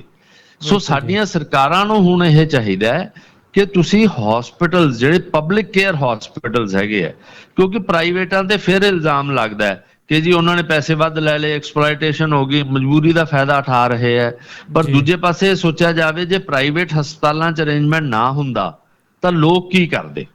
ਬਿਲਕੁਲ ਜੀ। ਸੋ ਇਸ ਕਰਕੇ ਸਾਡੀਆਂ ਸਰਕਾਰਾਂ ਨੂੰ ਇਹ ਚਾਹੀਦਾ ਹੈ ਕਿ ਸਰਕਾਰੀ ਹਸਪਤਾਲਾਂ 'ਚ ਪਬਲਿਕ ਹੈਲਥ ਕੇਅਰ ਨੂੰ ਸਟਰੈਂਥਨ ਕਰਨ। ਅਸੀਂ ਜੇ ਬਠਿੰਡੇ ਦੀ ਗੱਲ ਕਰਦੇ ਹਾਂ ਤਾਂ ਬਠਿੰਡੇ 'ਚ ਮੇਰੇ ਹਿਸਾਬ ਨਾਲ ਪਹਿਲੀ ਵੇਵ ਤੋਂ ਬਾਅਦ ਹੀ 25-30 ਬੈਡਡ ICU ਬਣਾ ਦੇਣਾ ਚਾਹੀਦਾ ਸੀ। ਇਹਨਾਂ ਨੂੰ ਡਾਕਟਰਸ ਦੀ ਰਿਕਰੂਟਮੈਂਟ ਕਰਨੀ ਚਾਹੀਦੀ ਸੀ, ਨਵੀਂ ਭਰਤੀ ਨਰਸਾਂ ਦੀ, ਸਟਾਫ ਦੀ ਭਰਤੀ ਕਰਨੀ ਚਾਹੀਦੀ ਸੀ, ਤਾਂ ਜੋ ਉਹ ਜਿਹੜੇ ਲੋਕ ਹੈਗੇ ਉਹਨਾਂ ਕੋਲੇ ਆਪਸ਼ਨ ਹੋਵੇ। ਜਿਨ੍ਹਾਂ ਕੋਲੇ ਨਹੀਂ ਪੈਸੇ ਹੈ ਵਿਚਾਰਿਆਂ ਕੋਲੇ, ਉਹ ਸਿਵਲ ਹਸਪਤਾਲ 'ਚ ਇਲਾਜ ਕਰਾਉਣ, ਜਿਨ੍ਹਾਂ ਕੋਲੇ ਪੈਸੇ ਹੈ ਉਹ ਪ੍ਰਾਈਵੇਟ ਹਸਪਤਾਲਾਂ 'ਚ ਇਲਾਜ ਕਰਾ ਸਕਦੇ ਆ। ਸੋ ਸਾਡੀਆਂ ਸਰਕਾਰਾਂ ਨੂੰ ਹੁਣ ਵੀ ਇਹ ਸੀਖ ਲੈਣੀ ਚਾਹੀਦੀ ਹੈ, ਜਿਹੜੀ ਮੈਨੂੰ ਨਜ਼ਰ ਨਹੀਂ ਆ ਰਹੀ ਕਿਤੇ ਵੀ ਹਜੇ ਵੀ। ਹਜੇ ਵੀ ਸਾਡੀ ਕੋਈ ਐਡਵਰਟਾਈਜ਼ਮੈਂਟ ਨਹੀਂ ਹੈ ਸਰਕਾਰਾਂ ਕਰਨੀ ਹੋ ਕਿ ਜੀ ਬਠਿੰਡੇ ਸਿਵਲ ਹਸਪਤਾਲ ਜਾਂ ਕਿਸੇ ਵੀ ਸਿਵਲ ਹਸਪਤਾਲ ਜਿੱਥੇ ICU ਬੈੱਡ ਨਹੀਂ ਹੈ ਉੱਥੇ ਇਹ ਸਟਰੈਂਥਨ ਕਰਨਗੇ। ਤਾਂ ਥਰਡ ਵੇਵ ਨੇ ਤਾਂ ਆਣਾ ਹੀ ਆਣਾ ਹੈ ਜੀ। ਸਾਇੰਟਿਸਟ ਨੇ ਪ੍ਰੈਡਿਕਟ ਕੀਤਾ ਹੋਇਆ ਹੈ ਇਹ ਕਿ ਜਦੋਂ ਲਾਕਡਾਊਨ ਖੁੱਲੂਗਾ, ਕਿਉਂਕਿ ਐਲੀਮੀਨੇਟ ਨਹੀਂ ਹੋਣਾ ਵਾਇਰਸ। ਸਾਡੀ ਜਿਹੜੀ ਵੈਕਸੀਨੇਸ਼ਨ ਹੈ, ਜਿਹੜੀ ਮੇਨ ਸਟ੍ਰੈਸ ਹੋਣਾ ਚਾਹੀਦਾ ਹੈ ਵੈਕਸੀਨੇਸ਼ਨ ਤੇ ਹੋਣਾ ਚਾਹੀਦਾ। ਜਿੰਨੀ ਜ਼ਿਆਦਾ ਆਪਾਂ ਵੈਕਸੀਨੇਸ਼ਨ ਕਰਾਂਗੇ ਉਨਾ ਹੀ ਕਰੋਨਾ ਵਾਇਰਸ ਦਾ ਜਿਹੜਾ ਫੈਲਣ ਦਾ ਸਰਕਲ ਹੈ ਨਾ ਜੀ, ਉਹ ਟੁੱਟੇਗਾ ਜੀ। ਸੋ ਤਿੰਨੇ ਚੀਜ਼ਾਂ ਲੋਕਾਂ ਨੂੰ ਵੀ ਥੋੜੀ ਸੀਖ ਲੈਣੀ ਚਾਹੀਦੀ ਹੈ। ਮੈਂ ਇਹਦੇ 'ਚ ਲੋਕਾਂ ਦਾ ਵੀ ਬਹੁਤ ਵੱਡਾ ਕਸੂਰ ਕੱਢਦਾ। ਆਪਾਂ ਸਰਕਾਰਾਂ ਨੂੰ ਤਾਂ ਕਹਿਣਾ ਸੌਖਾ ਹੋ ਜਾਂਦਾ ਕਿ ਜੀ ਤੁਸੀਂ ਨਹੀਂ ਕੀਤਾ, ਤੁਸੀਂ ਆਹ ਕਰਨਾ ਸੀਗਾ। ਉਹਦੇ 'ਚ ਲੋਕ ਵੀ ਬਰਾਬਰ ਦੇ ਭਾਗੀਦਾਰ ਹੈ। ਜੇ ਸਰਕਾਰ ਕੁਛ ਨਹੀਂ ਕਰਦੀ ਤਾਂ ਜਿਹੜੇ ਸਾਨੂੰ ਤਰੀਕੇ ਦੱਸੇ ਹੋਏ WHO ਨੇ ਜਾਂ ਸਾਡੀਆਂ ਆਪਦੀਆਂ ਸਾਇੰਟਿਸਟ ਬੋਡੀਜ਼ ਨੇ ਕਿ ਮਾਸਕ ਪਾ ਕੇ ਰੱਖੋ, ਹੱਥ ਬਾਰੀ-ਬਾਰੀ ਧੋ ਜਾਂ ਸੈਨੀਟਾਈਜ਼ ਕਰੋ, ਸੋਸ਼ਲ ਡਿਸਟੈਂਸਿੰਗ ਕਰੋ, ਇਹ ਜੇ ਅਸੀਂ ਤਿੰਨੇ ਚੀਜ਼ਾਂ ਵੀ ਕਰਦੇ ਹਾਂ ਤਾਂ ਘੱਟੋ ਘੱਟ ਇੱਕ ਬੰਦੇ ਦਾ ਤਾਂ ਫਾਇਦਾ ਹੁੰਦਾ ਹੈ ਨਾ ਜੀ। ਜੇ ਇੱਕ ਬੰਦੇ ਦਾ ਫਾਇਦਾ ਹੁੰਦਾ ਤਾਂ ਉਹ ਪਰਿਵਾਰ ਜੇ ਸਾਰਾ ਇਹੀ ਚੀਜ਼ ਕਰਦਾ ਤਾਂ ਪਰਿਵਾਰ ਦਾ ਫਾਇਦਾ। ਇਸੇ ਨਾਲ ਮਹੱਲਾ ਬਚਦਾ। ਜੇ ਮਹੱਲਾ ਬਚਦਾ ਤਾਂ ਸਾਡੇ ਸੂਬਾ ਬਚਦਾ ਜੀ। ਸੋ ਇਸ ਕਰਕੇ ਕਿਤੇ ਨਾ ਕਿਤੇ ਲੋਕਾਂ ਦਾ ਵੀ ਉਨਾ ਹੀ ਕਸੂਰ ਹੈ ਜਿੰਨਾ ਸਰਕਾਰਾਂ ਦਾ ਕਸੂਰ ਹੈ ਕਰੋਨਾ ਦੀ ਸੈਕੰਡ ਵੇਵ 'ਚ ਜਿਹੜਾ ਵਾਧਾ ਹੋਇਆ ਉਹਨੂੰ ਹੋਰ ਵਧਾਉਣ 'ਚ। ਸੋ ਹੁਣ ਵੀ ਤੁਹਾਡੇ ਮਾਧਿਅਮ ਨਾਲ ਮੈਂ ਕਹਿਣਾ ਚਾਹੂੰਗਾ ਇਹ ਕਿ ਵੈਕਸੀਨੇਸ਼ਨ ਦੇ ਬਾਰੇ ਕੋਈ ਕੰਟਰੋਵਰਸੀ ਨਹੀਂ ਹੋਣੀ ਚਾਹੀਦੀ, ਕੋਈ ਸ਼ੱਕ ਨਹੀਂ ਹੋਣਾ ਚਾਹੀਦਾ। ਇਹਨੇ ਤਾਂ ਫਾਇਦਾ ਕਰਨਾ ਹੀ ਕਰਨਾ ਹੈ ਜੀ। ਕਿੰਨਾ ਫਾਇਦਾ ਕਰਨਾ ਹੈ ਉਹ ਗੱਲ ਅਲੱਗ ਹੈ। ਕੋਈ ਕਹਿੰਦਾ 70 ਪੈਸੇ ਹੈ, ਕੋਈ 80 ਪੈਸੇ ਹੈ, ਕੋਈ 90 ਪੈਸੇ ਹੈ, ਪਰ 0% ਨਾਲੋਂ ਤਾਂ ਵੱਧ ਫਾਇਦਾ ਹੈਗਾ ਹੀ ਹੈਗਾ ਨਾ ਜੀ। ਬਿਲਕੁਲ ਜੀ, ਬਿਲਕੁਲ। ਦੂਸਰਾ, ਹਰ ਇੱਕ ਬੰਦੇ ਨੂੰ ਮਾਸਕ, ਸੋਸ਼ਲ ਡਿਸਟੈਂਸਿੰਗ ਤੇ ਹੈਂਡ ਹਾਈਜੀਨ ਦਾ ਪੂਰਾ ਧਿਆਨ ਰੱਖਣਾ ਚਾਹੀਦਾ।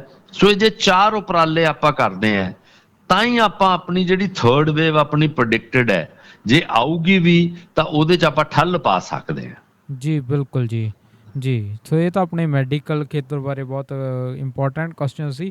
ਸੋ ਇੱਥੇ ਮੈਂ ਇਸ ਗੱਲਬਾਤ ਨੂੰ ਖਤਮ ਕਰਨ ਤੋਂ ਪਹਿਲਾਂ ਇਹ ਵੀ ਪੁੱਛਣਾ ਚਾਹੂੰਗਾ ਕਿ ਜਿਹੜੀ ਫੰਗਸ ਦੀ ਪ੍ਰੋਬਲਮ ਹੈ ਕੀ ਉਹ ਕੰਟੈਂਜਸ ਵੀ ਹੈ, ਮਤਲਬ ਛੂਤ ਦੀ ਬਿਮਾਰੀ? ਨਹੀਂ ਜੀ, ਨਹੀਂ, ਕੋਈ ਛੂਤ ਦੀ ਬਿਮਾਰੀ ਨਹੀਂ ਹੈ, ਇਹ ਅੰਦਰ ਹੀ ਹੁੰਦੀ ਹੈ। ਜਿਹੜੇ ਬੰਦੇ ਦੀ ਇੰਡੀਵਿਜੂਅਲ ਇਮਿਊਨਿਟੀ ਘੱਟ ਹੁੰਦੀ ਹੈ ਜਾਂ ਦਵਾਈਆਂ ਕਰਕੇ, ਜਾਂ ਜਦੋਂ ਆਪਾਂ ਨੂੰ ਰੀਜ਼ਨ ਲੱਭੂਗਾ ਕਿ ਕਿਉਂ ਇਹ ਜ਼ਿਆਦਾ ਫੈਲੀ ਹੈ, ਇਹ ਬਿਲਕੁਲ ਛੂਤ ਦੀ ਬਿਮਾਰੀ ਨਹੀਂ ਹੈ ਜੀ, ਇੱਕ ਬੰਦੇ ਤੋਂ ਦੂਜੇ ਬੰਦੇ 'ਚ ਨਹੀਂ ਜਾਂਦੀ ਜੀ। ਬਿਲਕੁਲ ਜੀ। ਸੋ ਬਹੁਤ ਵਧੀਆ ਤੁਸੀਂ ਗੱਲਬਾਤਾਂ ਕੀਤੀਆਂ। ਸੋ ਇਸ ਤੋਂ ਪਹਿਲਾਂ ਕਿ ਅਸੀਂ ਗੱਲਬਾਤ ਨੂੰ ਅੱਗੇ ਤੋਰੀਏ ਤੇ ਸਮਾਪਤੀ ਵੱਲ ਵਧੀਏ, ਉਸ ਤੋਂ ਪਹਿਲਾਂ ਮੈਂ ਗੱਲਬਾਤ ਕਰਨੀ ਚਾਹੂੰਗਾ ਜੀ ਯੋਗਾ ਵਾਲੇ ਬਾਬੇ ਬਾਰੇ, ਬਾਬਾ ਰਾਮਦੇਵ ਬਾਰੇ। ਉਸ ਵੱਲੋਂ ਕੁਝ ਟਿੱਪਣੀਆਂ ਕੀਤੀਆਂ ਗਈਆਂ ਸੀ। ਆਪਾਂ ਕੰਟਰੋਵਰਸੀ ਦੇ ਵਿੱਚ ਤਾਂ ਖੈਰ ਨਹੀਂ ਜਾਵਾਂਗੇ, ਪਰ ਬਤੌਰ ਤੁਸੀਂ ਇੱਕ ਤਜਰਬੇਕਾਰ ਡਾਕਟਰ ਹੋ ਅਤੇ ਤੁਹਾਡਾ ਬਹੁਤ ਚੰਗਾ ਤਜਰਬਾ ਹੈ ਅਤੇ ਸੁਸਾਇਟੀ ਲਈ ਤੁਸੀਂ ਕਿੰਨਾ ਕੰਮ ਕਰ ਰਹੇ ਹੋ, ਇਹ ਅਸੀਂ ਲਗਾਤਾਰ ਦੇਖ ਹੀ ਰਹੇ ਹਾਂ। ਸੋ ਤੁਸੀਂ ਇੱਕ ਬਤੌਰ ਡਾਕਟਰ ਹਲਕੀ ਜੀ, ਜੋ ਆਪਾਂ ਕਹੀਏ ਸੀਮਿਤ ਜਿਹੇ ਸ਼ਬਦਾਂ 'ਚ ਕੁਝ ਕਹਿਣਾ ਚਾਹੁੰਦੇ ਹੋਵੋਗੇ ਉਸ ਬਾਰੇ ਜੀ? ਹਾਂਜੀ, ਮੈਂ ਕਾਫੀ ਕੁਛ ਹੀ ਕਹਿਣਾ ਚਾਹੁੰਦਾ, ਮੈਨੂੰ 5 ਮਿੰਟ ਦਿਓ ਇਹਦੇ ਵਾਸਤੇ, ਕਿਉਂਕਿ ਇਹ ਬਹੁਤ ਵੱਡਾ ਟੌਪਿਕ ਹੈ ਜੀ ਇਹ। ਜੀ ਬਿਲਕੁਲ ਜੀ, ਬਿਲਕੁਲ ਜੀ। ਦੇਖੋ, ਜਿਹੜੀ ਐਲੋਪੈਥੀ ਹੈ ਨਾ ਜੀ, ਇਹ ਆਈ ਕਿੱਥੋਂ? ਇਹ ਆਈ ਸਾਡੇ ਬ੍ਰਿਟਿਸ਼ ਜਿਹੜੇ ਆਪਣੇ ਉੱਤੇ ਰਾਜ ਕਰਦੇ ਸੀ, ਉਹ ਲੈ ਕੇ ਆਏ ਜੀ। ਉਹਨਾਂ ਨੇ ਨੈਚੁਰਲੀ, ਜੇ ਆਪਾਂ ਕਿਤੇ ਜਾਂਦੇ ਆ ਤਾਂ ਆਪਾਂ ਜਿਹੜੀ ਆਪ ਦੀ ਪੱਧਤੀ ਹੈ ਉਸੇ ਨੂੰ ਬੜਾਵਾ ਦਿੰਦੇ ਆ ਜੀ। ਤਾਂ ਉਹਨਾਂ ਨੇ ਐਲੋਪੈਥੀ ਨੂੰ ਬੜਾਵਾ ਦਿੱਤਾ, ਜਿਹੜੇ 200 ਸਾਲ ਉਹਨਾਂ ਨੇ ਰਾਜ ਕੀਤਾ ਸਾਡੇ ਤੇ। ਸਾਡੀ ਜਿਹੜੀ ਆਯੁਰਵੈਦਿਕ ਹੈ, ਐਂਸ਼ੀਐਂਟ ਪੱਧਤੀ ਹੈਗੀ ਹੈ, ਉਹਦੀ ਪ੍ਰਮੋਸ਼ਨ ਨਹੀਂ ਹੋਈ ਜੀ।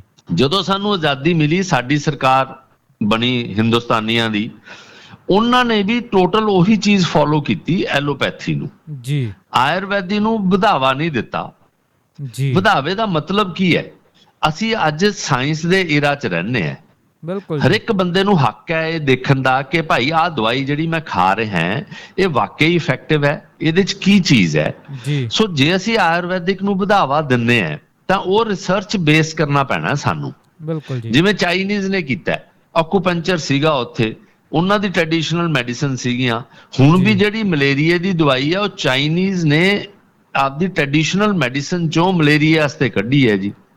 ਸੋ ਕਿਤੇ ਨਾ ਕਿਤੇ ਇਹ ਬਾਬਾ ਰਾਮਦੇਵ ਤਾਂ ਬਿਜ਼ਨਸਮੈਨ ਹੈ ਜੀ, ਇਹਦੇ ਤੇ ਬਿਲਕੁਲ ਨਾ ਜਾਓ, ਮਤਲਬ ਮੇਰੇ ਮੂੰਹ ਚੋਂ ਗਾਲਾਂ ਨਿਕਲਣੀਆਂ ਸ਼ੁਰੂ ਹੋ ਜਾਂਦੀਆਂ ਜੀ। ਯੋਗਾ ਦੇ ਅੱਜ ਤੱਕ ਵੀ ਜਿਹੜੀਆਂ ਸਾਇੰਟਿਫਿਕ ਸਾਡੀਆਂ ਬੁੱਕਸ ਹੈਗੀਆਂ, ਉਹਦੇ 'ਚ ਯੋਗਾ ਬਾਰੇ ਲਿਖਿਆ ਹੈ, ਇਕੱਲੇ ਇੰਡੀਅਨ ਯੋਗੀਜ਼ ਹੈਗੇ ਜਿਹੜੇ ਆਪਣੇ ਹਾਰਟ ਬੀਟ ਨੂੰ ਕੰਟਰੋਲ ਕਰ ਸਕਦੇ ਆ ਜੀ। ਸੋ ਯੋਗਾ ਇੱਕ ਬਹੁਤ ਵਧੀਆ ਸਾਇੰਸ ਹੈ, ਬਿਲਕੁਲ ਜੀ, ਸਾਇੰਟਿਫਿਕ ਐਕਸਰਸਾਈਜ਼ ਹੈ, ਪਰ ਇਹਨੂੰ ਅਸੀਂ ਬਿਜ਼ਨਸ ਬਣਾਤਾ ਜੀ।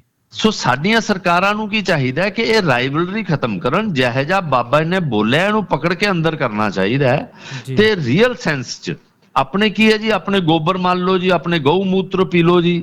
ਉਹ ਯਾਰ ਤੁਸੀਂ ਸਾਇੰਟਿਫਿਕਲੀ ਪ੍ਰੂਵ ਕਰੋ ਕਿ ਗੋਬਰ ਦਾ ਬੈਨੀਫਿਟ ਹੈਗਾ ਕਿ ਨਹੀਂ ਹੈਗਾ। ਅਸੀਂ ਗੋਬਰ ਦੀਆਂ ਗੋਲੀਆਂ ਖਾਣੀਆਂ ਸ਼ੁਰੂ ਕਰ ਦਾਂਗੇ, ਸਾਨੂੰ ਕੀ ਦਿੱਕਤ ਹੈ ਜੀ। ਇਹ ਤਾਂ ਬੰਦੇ ਦੀ ਸਿਹਤ ਨਾਲ ਸਾਇੰਟਿਫਿਕਲੀ ਉਹ ਪ੍ਰੂਵ ਹੋ ਕੇ ਜਿਹੜੀਆਂ ਦਵਾਈਆਂ ਹੈਗੀਆਂ ਉਹੀ ਦਿੱਤੀਆਂ ਜਾਣੀਆਂ ਚਾਹੀਦੀਆਂ। ਆਯੁਰਵੈਦਿਕ ਮੈਡੀਕਲ ਕਾਲਜਸ ਹੈ, ਤੁਸੀਂ ਉਹਨਾਂ ਨੂੰ ਪ੍ਰਮੋਟ ਕਰੋ, ਫੰਡ ਵੱਧ ਦਿਓ, ਰਿਸਰਚ ਬਣਾਓ ਉੱਥੇ, ਤਾਂ ਕਿ ਉਹ ਆਯੁਰਵੈਦਿਕ ਜਿਹੜੀਆਂ ਦਵਾਈਆਂ ਹੈਗੀਆਂ ਉਹਨਾਂ ਨੂੰ ਪ੍ਰੂਵ ਕਰ ਸਕਣ ਹਿਊਮਨ ਟ੍ਰਾਇਲ 'ਚ, ਜਿਵੇਂ ਐਲੋਪੈਥੀ 'ਚ ਹੁੰਦਾ। ਬਿਲਕੁਲ ਜੀ। ਆਪਾਂ ਇੱਕ ਦੂਜੇ ਨੂੰ ਬਲੇਮ ਕਰਕੇ ਨਾ ਜੀ ਅੱਗੇ ਨਹੀਂ ਵੱਧ ਸਕਦੇ। ਸਾਨੂੰ ਸਾਡਾ ਇੰਡੀਅਨ ਸਿਸਟਮ ਹੈ ਜਿਹੜਾ ਉਹ ਕੋਐਗਜ਼ਿਸਟੈਂਸ ਦਾ, ਸਾਰੀਆਂ ਟ੍ਰੈਡੀਸ਼ਨਲ ਜਿਹੜੀਆਂ ਪੱਧਤੀਆਂ ਹੈਗੀਆਂ, ਯੂਨਾਨੀ ਮੈਡੀਸਨ ਹੈ, ਹੋਮੋਪੈਥੀ ਹੈ, ਆਯੁਰਵੈਦਿਕ ਹੈਗੀ ਆ, ਇਹ ਸਾਰਿਆਂ ਦੀ ਪ੍ਰਮੋਸ਼ਨ ਹੋ ਕੇ ਇੱਕੋ ਪਲੇਟਫਾਰਮ ਤੇ ਸਾਡੀ ICMR ਹੈਗੀ ਹੈ, Indian council for medical research, ਉਹਦੀ ਪ੍ਰੂਵਡ ਦਵਾਈ ਹੋਣੀ ਚਾਹੀਦੀ ਹੈ, ਭਾਵੇਂ ਆਯੁਰਵੈਦਿਕ ਹੋਵੇ ਭਾਵੇਂ ਹੋਮੋਪੈਥੀ ਹੋਵੇ। ਜੀ ਤੇ ICMR ਨੇ ਮੋਹਰ ਲਾਤੀ, ਉਹੀ ਦਵਾਈ ਵਿਕਣੀ ਚਾਹੀਦੀ ਹੈ ਜੀ, ਦੂਜੀ ਦਵਾਈ ਵਿਕਣੀ ਨਹੀਂ ਚਾਹੀਦੀ ਜੀ। ਬਿਲਕੁਲ। ਸੋ ਮੇਰਾ ਇਹ ਕਹਿਣਾ ਹੈ ਕਿ ਮੋਦੀ ਗਵਰਨਮੈਂਟ ਹੈ ਜਿਹੜੀ ਸਾਰਾ ਦਿਨ ਗੋਬਰ ਤੇ ਗੋਮੂਤਰ 'ਚ ਮਤਲਬ ਬਲੀਵ ਕਰਦੀ ਹੈ, ਇਹਨਾਂ ਨੂੰ ਰੀਅਲ ਆਯੁਰਵੇਦਾ ਨੂੰ ਪ੍ਰਮੋਟ ਕਰਨਾ ਚਾਹੀਦਾ, ਇਹਨਾਂ ਨੂੰ ਫਿਕਟੀਸ਼ੀਅਸ ਆਯੁਰਵੇਦਾ ਨੂੰ ਪ੍ਰਮੋਟ ਨਹੀਂ ਕਰਨਾ ਚਾਹੀਦਾ। ਸੋ ਬਾਬਾ ਰਾਮਦੇਵ ਵਰਗੇ ਬਿਜ਼ਨਸਮੈਨ ਹੈ ਜਿਹੜੇ ਅੰਧ ਵਿਸ਼ਵਾਸ ਨੂੰ ਫੈਲਾਉਂਦੇ ਹੈ ਕਿ ਜੀ ਐਲੋਪੈਥੀ ਇਹ ਹੈ, ਇਹ ਆਪ ਦਾ ਜਦੋਂ ਬਿਮਾਰ ਹੋ ਜਾਂਦਾ ਉਦੋਂ ਤਾਂ ਜਾ ਕੇ ਹਸਪਤਾਲ 'ਚ ਇਲਾਜ ਕਰਾਉਂਦਾ, ਉਦੋਂ ਕਿਉਂ ਨਹੀਂ ਆਯੁਰਵੈਦਿਕ ਦਵਾਈ ਖਾਂਦਾ? ਸੋ ਇਸ ਕਰਕੇ ਨਾ ਜੀ ਸਰਕਾਰਾਂ ਨੂੰ ਚਾਹੀਦਾ ਕਿ ਇਹ ਲੜਾਈ ਬੰਦ ਕਰਾਉਣ ਆਪਸ 'ਚ, ਸਾਰਿਆਂ ਦੀ ਪ੍ਰਮੋਸ਼ਨ ਹੋਵੇ, ਕੋਐਗਜ਼ਿਸਟੈਂਸ ਹੋਵੇ, ਤਾਂ ਕਿ ਹਰ ਇੱਕ ਪੱਧਤੀ ਹੈ ਜਿਹੜੀ ਆਪਦੇ ਸਾਇੰਟੀਫਿਕਲੀ ਉਹ ਹਿਊਮੈਨਿਟੀ ਨੂੰ ਸਰਵ ਕਰੇ, ਲੋਕਾਂ ਦੇ ਫਾਇਦੇ ਵਾਸਤੇ ਦਵਾਈਆਂ ਬਣਨ। ਸਾਨੂੰ ਕੀ ਦਿੱਕਤ ਹੈ ਜੇ ਆਯੁਰਵੈਦਿਕ ਸਸਤੀ ਹੈਗੀ ਹੈ, ਬਿਨਾਂ ਸਾਈਡ ਇਫੈਕਟਸ ਦੇ ਹੈਗੇ, ICMR ਕਹਿੰਦਾ ਹੈ ਕਿ ਜੀ ਇਹ ਦਵਾਈ ਫਾਇਦੇ ਵਾਲੀ ਹੈ, ਲਓ, ਲੋਕ ਲੈਣ ਲੱਗ ਜਾਣਗੇ ਜੀ। ਲੋਕਾਂ ਨੂੰ ਤਾਂ ਫਾਇਦਾ ਚਾਹੀਦਾ, ਬਿਲਕੁਲ ਉਹਨਾਂ ਨੂੰ ਨਹੀਂ ਫਰਕ ਪੈਂਦਾ ਕਿ ਆਯੁਰਵੈਦਿਕ ਦਵਾਈ ਹੈ, ਐਲੋਪੈਥਿਕ ਦਵਾਈ ਹੈ, ਉਹਨਾਂ ਤਾਂ ਬਿਮਾਰੀ ਠੀਕ ਕਰਾਉਣੀ ਹੈ ਜੀ ਆਪਦੀ। ਜੀ ਹਾਂਜੀ ਬਿਲਕੁਲ ਜੀ, ਬਹੁਤ ਵਧੀਆ ਕੰਮ ਦੀ ਗੱਲ ਕੀਤੀ। ਮੇਰੀ ਨਾ ਕੱਲ ਵੀ ਇੱਕ ਜਗ੍ਹਾ ਗੱਲ ਹੋ ਰਹੀ ਸੀ, ਤਾਂ ਉੱਥੇ ਵੀ ਇੱਕ ਸੱਜਣ ਨੇ ਕਿਹਾ ਕਿ ਆਯੁਰਵੇਦਾ ਤਾਂ ਸਾਡੇ ਘਰਾਂ ਦੇ ਵਿੱਚ ਜਨਮ ਤੋਂ ਹੀ ਸ਼ੁਰੂ ਹੁੰਦਾ। ਆਮ ਜੀ ਆਮ, ਤੁਸੀਂ ਦੇਖ ਲਓ ਸਾਡੇ ਕੋਈ ਹੈ ਜੀ, ਤੁਲਸੀ ਵਾਲੀ ਚਾਹ ਪੀ ਲਓ, ਅਦਰਕ ਵਾਲੀ ਚਾਹ ਪੀ ਲਓ, ਤੁਸੀਂ ਇਹ ਹਲਦੀ ਲਾ ਲਓ ਉੱਤੇ, ਮਤਲਬ ਉਹ ਤਾਂ ਅਸੀਂ ਜਮਾਂਦਰੂ ਹੀ ਅਸੀਂ ਚੱਲਦੇ ਆ ਇਸ ਚੀਜ਼ ਤੇ। ਬਿਲਕੁਲ ਜੀ, ਤਾਂ ਉਹਦੇ ਉਲਟ ਕਿਵੇਂ ਹੋ ਸਕਦੇ ਆ ਆਪਾਂ? ਜੀ ਜੀ ਜੀ ਬਿਲਕੁਲ ਜੀ। ਜੀ ਸਰ, ਬਹੁਤ ਤੁਸੀਂ ਕੰਮ ਦੀਆਂ ਗੱਲਾਂ ਸਾਨੂੰ ਦੱਸੀਆਂ ਨੇ, ਅਤੇ ਬਹੁਤ ਜਾਣਕਾਰੀ ਭਰਪੂਰ ਸਾਡੀ ਇਹ ਗੱਲਬਾਤ ਰਹੀ ਹੈ। ਸੋ ਇਸ ਤੋਂ ਪਹਿਲਾਂ ਕਿ ਅਸੀਂ ਇਸ ਗੱਲਬਾਤ ਨੂੰ ਖਤਮ ਕਰੀਏ, ਮੇਰਾ ਖਿਆਲ ਹੈ ਮੈਨੂੰ ਅਤੇ ਸਾਡੇ ਸਰੋਤਿਆਂ ਨੂੰ ਵੀ ਚੰਗਾ ਲੱਗੂਗਾ ਜੇ ਤੁਸੀਂ ਥੋੜ੍ਹਾ ਜਿਹਾ ਆਪਣੇ ਬਾਰੇ, ਆਪਣੇ ਪਰਿਵਾਰ ਬਾਰੇ, ਆਪਣੇ ਬੱਚਿਆਂ ਬਾਰੇ ਥੋੜ੍ਹਾ ਚੰਗੀ ਤਰ੍ਹਾਂ ਦੱਸੋ, ਤਾਂ ਮੈਨੂੰ ਲੱਗਦਾ ਕਾਫੀ ਖੁਸ਼ੀ ਹੋਏਗੀ ਸਾਰਿਆਂ ਨੂੰ ਜਾਣ ਕੇ। ਜੀ ਸਰ। ਸਾਡਾ ਪਰਿਵਾਰ ਨਾ ਜੀ, ਮਤਲਬ ਦਾਦਿਆਂ ਪੜਦਾਦਿਆਂ ਤੋਂ ਸੋਸ਼ਲ ਰਿਫਾਰਮਿਸਟ ਹੀ ਹੈ ਜੀ ਟੋਟਲ। ਜੀ ਮੇਰੇ ਬਾਬਾ ਜੀ ਸੀ ਮਾਸ਼ਾ ਕਿਸ਼ੋਰੀ ਰਾਮ ਜੀ, ਉਹ ਆਰੀਆ ਸਮਾਜੀ ਸੀਗੇ। ਬਠਿੰਡੇ ਦਾ ਪਹਿਲਾ ਜਿਹੜਾ ਕੁੜੀਆਂ ਦਾ ਸਕੂਲ ਸੀਗਾ ਹੋਸਟਲ ਦੇ ਨਾਲ, 1955 ਚ ਉਹਨਾਂ ਨੇ ਖੋਲਿਆ ਸੀ ਜੀ। ਜੀ ਤੋਂ ਸਾਰੀ ਉਮਰ ਉਹ ਆਰੀਆ ਸਮਾਜੀ ਤੌਰ ਤੇ ਸਮਾਜ ਸੇਵਾ ਕਰਦੇ ਰਹੇ। ਮੇਰੇ ਫਾਦਰ ਸੀਗੇ ਕਾਮਰੇਡ ਵੇਦ ਪ੍ਰਕਾਸ਼ ਗੁਪਤਾ ਜੀ, ਉਹ ਹਿਊਮਨ ਰਾਈਟ ਐਕਟਿਵਿਸਟ ਸੀਗੇ, ਲੈਫਟਿਸਟ ਉਹਦੇ ਸੀਗੇ। ਸਾਰੀ ਉਮਰ ਉਹਨਾਂ ਨੇ ਕੋਈ ਨੌਕਰੀ, ਕੋਈ ਬਿਜ਼ਨਸ ਨਹੀਂ ਕੀਤਾ ਜੀ। ਉਹਨਾਂ ਨੇ ਆਪਦੀ ਸਾਰੀ ਜ਼ਿੰਦਗੀ ਹੈ ਜਿਹੜੀ ਸੋਸ਼ਲ ਵਰਕ ਤੇ ਹਿਊਮਨ ਰਾਈਟਸ 'ਚ ਲਗਾਤੀ ਜੀ। ਉਸੇ ਮਾਹੌਲ 'ਚ ਸਾਡੀ ਪਰਵਰਿਸ਼ ਹੋਈ ਹੈ। ਸੋ ਉਵੇਂ ਜਿਵੇਂ ਮੈਂ 89 ਚ MD ਕੀਤੀ ਸੀ ਜੀ, ਆਲਮੋਸਟ ਹੁਣ 40-42 ਸਾਲ ਹੋ ਗਏ ਸਮਝ ਲਓ। ਜੀ ਜੀ ਜੀ ਬਿਲਕੁਲ। ਸੋ ਇਸੇ ਪ੍ਰੈਕਟਿਸ 'ਚ ਹੈ ਜੀ। 2 ਬੱਚੇ ਹੈ। ਬੇਟਾ ਮੇਰਾ ਕਰ ਰਿਹਾ ਥ੍ਰੈਸਿਕ ਸਰਜਰੀ ਦੀ MCH ਜਰਮਨੀ 'ਚ। ਓਕੇ। ਬੇਟੀ ਮੇਰੀ MD ਸਾਈਕੈਟਰੀ ਕਰ ਰਹੀ ਹੈ ਜੀ। ਵਾਈਫ ਮੇਰੇ ਨਾਲ ਹੀ ਹੈ। ਬੇਸਿਕਲੀ ਜਿਹੜਾ ਕੋਵਿਡ ਸੈਂਟਰ ਖੋਲਣ ਦਾ ਆਈਡੀਆ ਸੀਗਾ ਜਾਂ ਉਦੋਂ ਬਾਅਦ ਜਨਰਲ ਹਸਪੀਟਲ ਦਾ ਹੈਗਾ ਜੀ, ਉਹ ਡਾਕਟਰ ਸੋਨੀਆ ਦਾ ਜੀ, ਮੇਰੇ ਵਾਈਫ ਹੈ। ਉਹ ਡਾਈਟ ਕੰਸਲਟੈਂਟ ਹੈ। MBBS ਤੋਂ ਬਾਅਦ ਉਹਨਾਂ ਨੇ ਡਾਈਟ ਦੇ ਮਹਿਕਮੇ ਨੂੰ ਚੁਣਿਆ ਜੀ। ਸੋ ਪਰਿਵਾਰਿਕ ਤੌਰ ਤੇ ਜੀ ਸ਼ੁਰੂ ਤੋਂ ਹੀ ਖੂਨ 'ਚ ਹੀ ਸਮਝ ਲਓ। ਦੂਜਾ ਇਹ ਹੈ ਕਿ ਕੋਈ ਗਲਤ ਗੱਲ ਨਹੀਂ ਸੁਣ ਸਕਦੇ, ਗਲਤ ਗੱਲ ਦੀ ਸਪੋਰਟ ਨਹੀਂ ਕਰ ਸਕਦੇ। ਇਸ ਕਰਕੇ ਕਈ ਵਾਰੀ ਥੋੜੀ ਜਿਹੀ ਕੰਟਰੋਵਰਸੀਜ਼ ਵੀ ਕ੍ਰੀਏਟ ਹੋ ਜਾਂਦੀਆਂ ਜੀ, ਜਿਹੜੀਆਂ ਜਾਇਜ਼ ਵੀ ਹੈ, ਕਿਉਂਕਿ ਸਾਡੇ ਫਾਦਰ ਕਹਿੰਦੇ ਸੀਗੇ ਜੇ ਤੁਸੀਂ ਚੰਗਾ ਕੰਮ ਕਰਦੇ ਹੋ ਨਾ ਤਾਂ 2 ਬੰਦੇ ਦੋਸਤ ਬਣਦੇ ਆ, 10 ਬੰਦੇ ਤੁਹਾਡੇ ਦੁਸ਼ਮਣ ਬਣਦੇ ਆ ਇਸ ਕਰਪਟ ਸਮਾਜ 'ਚ ਜੀ। ਸੋ ਇਸ ਕਰਕੇ ਆਪਾਂ ਬੜਾ ਫਿਕਰ ਨਹੀਂ ਕਰੀਦਾ ਜੀ ਉਸ ਚੀਜ਼ ਦਾ। ਪੈਸਾ ਸਾਡਾ ਮੁੱਖ ਹੈ ਨਹੀਂਗਾ, ਏਮ ਜੀ। ਸੋ ਆ ਪਰਿਵਾਰਿਕ ਤੌਰ ਤੇ ਹੈ ਜੀ ਥੋੜੀ ਬਹੁਤੀ ਜਾਣਕਾਰੀ। ਜੀ ਸਰ, ਗੱਲਬਾਤ ਕਰਕੇ ਬਹੁਤ ਬਹੁਤ ਚੰਗਾ ਲੱਗਿਆ ਜੀ। ਸੋ ਡਾਕਟਰ ਵਿਤਲ ਗੁਪਤਾ ਜੀ ਦਾ ਰੇਡੀਓ ਪੰਜਾਬ ਟੂਡੇ ਵੱਲੋਂ ਇਸ ਪ੍ਰੋਗਰਾਮ ਸ਼ਮਾਦਾਨ ਦੇ ਵਿੱਚ ਜੁੜਨ ਦੇ ਲਈ ਬਹੁਤ ਬਹੁਤ ਸ਼ੁਕਰੀਆ ਜੀ। ਸ਼ੁਕਰੀਆ ਜੀ, ਸ਼ੁਕਰੀਆ ਜੀ। ਸੋ ਦੋਸਤੋ, ਇਹ ਸਨ ਡਾਕਟਰ ਵਿਤਲ ਗੁਪਤਾ ਜੀ, ਜੋ ਕਿ ਬਠਿੰਡਾ ਦੇ ਵਿੱਚ ਮੁਫਤ ਕੋਵਿਡ ਸੈਂਟਰ ਚਲਾ ਰਹੇ ਹਨ। ਸੋ ਇਹਨਾਂ ਨੇ ਬਹੁਤ ਬੇਬਾਕੀ ਦੇ ਨਾਲ ਹਰ ਵਿਸ਼ੇ ਬਾਰੇ ਗੱਲਬਾਤ ਰੱਖੀ ਹੈ। ਉਹ ਭਾਵੇਂ ਮੌਜੂਦਾ ਇਹਨਾਂ ਦਾ ਜੋ ਸਿਸਟਮ ਸੀਗਾ ਕਰੋਨਾ ਮਹਾਂਮਾਰੀ ਦੇ ਵਿੱਚ ਇਲਾਜ ਦੇ ਜਾਂ ਸਹੂਲਤਾਂ ਨੂੰ ਬੈਟਰ ਕਰਨ ਦੇ ਲਈ ਇੱਕ ਆਪਣੇ ਵੱਲੋਂ ਉਦਮ ਕੀਤਾ ਗਿਆ ਅਤੇ ਕੋਵਿਡ ਸੈਂਟਰ ਖੋਲ੍ਹਿਆ ਗਿਆ। ਸੋ ਕੋਵਿਡ ਸੈਂਟਰ ਕਿਵੇਂ ਖੋਲ੍ਹਿਆ ਗਿਆ, ਕੀ ਉਸ ਦੌਰਾਨ ਸਮੱਸਿਆਵਾਂ ਆਈਆਂ, ਉਹ ਵੀ ਇਹਨਾਂ ਨੇ ਦੱਸੀਆਂ। ਅਤੇ ਉਸ ਤੋਂ ਬਾਅਦ ਚੰਗੀਆਂ ਖਬਰਾਂ ਵੀ ਸਾਨੂੰ ਇਹਨਾਂ ਨੇ ਦੱਸੀਆਂ, ਜਿਵੇਂ ਕਿ ਉੱਥੋਂ ਪੇਸ਼ੈਂਟਸ ਨੇ ਜਿਹੜੇ ਉਹ ਡਿਸਚਾਰਜ ਵੀ ਹੋ ਰਹੇ ਨੇ। ਸੋ ਬਹੁਤ ਹੀ ਇਹ ਸੁਖਾਵੀਆਂ ਗੱਲਾਂ ਨੇ। ਅਤੇ ਉਸ ਤੋਂ ਬਾਅਦ ਜਿਹੜਾ ਹੈ ਕਿ ਪੇਸ਼ੈਂਟਸ ਦਾ ਨੰਬਰ ਹੈਗਾ ਜਿਹੜਾ ਉਹ ਵੀ ਹੁਣ ਨੀਚੇ ਆ ਰਿਹਾ ਹੈ। ਸੋ ਇਹ ਵੀ ਆਪਣੇ ਆਪ ਦੇ ਵਿੱਚ ਬਹੁਤ ਚੰਗੀ ਗੱਲ ਹੈ। ਸੋ ਇੱਦਾਂ ਦੀਆਂ ਜੋ ਸ਼ਖਸੀਅਤਾਂ ਦੇ ਨਾਲ ਜੁੜਨਾ, ਗੱਲਬਾਤ ਕਰਨੀ ਬਹੁਤ ਵਧੀਆ ਲੱਗਦਾ ਹੈ। Black fungus, yellow fungus, white fungus, so ਇਹ ਫੰਗਸ ਨੇ ਸਾਨੂੰ ਬਹੁਤ ਫਸਾਇਆ ਹੋਇਆ ਸੀਗਾ। ਬਹੁਤ ਸਾਰੇ ਸਾਡੀਆਂ ਸ਼ੰਕਾਵਾਂ ਸੀ, ਉਹਨਾਂ ਸ਼ੰਕਾਵਾਂ ਨੂੰ ਇਹਨਾਂ ਨੇ ਬਹੁਤ ਹੀ ਦਲੀਲ ਭਰਪੂਰ ਤਰੀਕੇ ਦੇ ਨਾਲ ਸਾਨੂੰ ਜਿਹੜਾ ਕਲੀਅਰ ਕੀਤਾ ਹੈ। ਮੇਰੇ ਤਾਂ ਡਾਊਟਸ ਕਲੀਅਰ ਹੋਏ ਨੇ। ਮੈਨੂੰ ਆਸ ਹੈ ਕਿ ਮੇਰੇ ਸਰੋਤਿਆਂ ਦੇ ਵੀ ਜਿਹੜੀਆਂ ਨੇ ਸ਼ੰਕਾਵਾਂ ਉਹ ਬਹੁਤ ਦੂਰ ਹੋਈਆਂ ਹੋਣਗੀਆਂ। ਸੋ ਯਕੀਨਨ ਇਹ ਸਾਰਾ ਜਿਹੜਾ ਸੈਸ਼ਨ ਹੈ ਬਹੁਤ ਵਧੀਆ ਰਿਹਾ। ਉਸ ਤੋਂ ਬਾਅਦ ਇਹਨਾਂ ਨੇ ਆਯੁਰਵੇਦ ਦੇ ਮਹੱਤਵ ਬਾਰੇ ਅਤੇ ਆਯੁਰਵੈਦ ਐਲੋਪੈਥੀ ਇਹਨਾਂ ਸਾਰਿਆਂ ਨੂੰ ਬਰਾਬਰ ਹੈ ਜਿਹੜਾ ਸਹੀ ਤਰੀਕੇ ਨਾਲ ਅੱਗੇ ਵਧਾਉਣਾ ਚਾਹੀਦਾ ਹੈ, ਉਸ ਬਾਰੇ ਵੀ ਇਹਨਾਂ ਨੇ ਗੱਲਬਾਤ ਕੀਤੀ ਹੈ। ਸੋ ਅਸੀਂ ਬਹੁਤ ਬਹੁਤ ਸ਼ੁਕਰਗੁਜ਼ਾਰ ਤਾਂ ਇਹਨਾਂ ਦੇ ਹੈਗੇ ਹੀ ਹਾਂ ਡਾਕਟਰ ਵਿਤਲ ਜੀ ਦੇ। ਇਸ ਦੇ ਨਾਲ ਹੀ ਪ੍ਰੋਗਰਾਮ ਸ਼ਮਾਦਾਨ ਦੇ ਵਿੱਚ ਤੁਹਾਡਾ ਸਾਰਿਆਂ ਦਾ ਜੁੜਨ ਦੇ ਲਈ ਵੀ ਅਸੀਂ ਬਹੁਤ ਬਹੁਤ ਧੰਨਵਾਦ ਕਰਦੇ ਹਾਂ। ਸੋ ਪ੍ਰੋਗਰਾਮ ਸ਼ਮਾਦਾਨ ਨੂੰ ਆਪਾਂ ਅੱਜ ਫਿਲਹਾਲ ਇੱਥੇ ਹੀ ਬ੍ਰੇਕ ਲਗਾਵਾਂਗੇ ਜੀ, ਅਤੇ ਮਿਲਾਂਗੇ ਕੱਲ੍ਹ। ਸੋ ਅੱਜ ਦੇ ਲਈ ਸ਼ਮਾਦਾਨ ਪ੍ਰੋਗਰਾਮ ਦੇ ਵਿੱਚ ਇੰਨਾ ਹੀ, ਅਤੇ ਮੈਂ ਜਸਪ੍ਰੀਤ ਸਿੰਘ ਆਪ ਸਭ ਜੀ ਤੋਂ ਲੈਣੀ ਚਾਹੂੰਗਾ ਇਜਾਜ਼ਤ।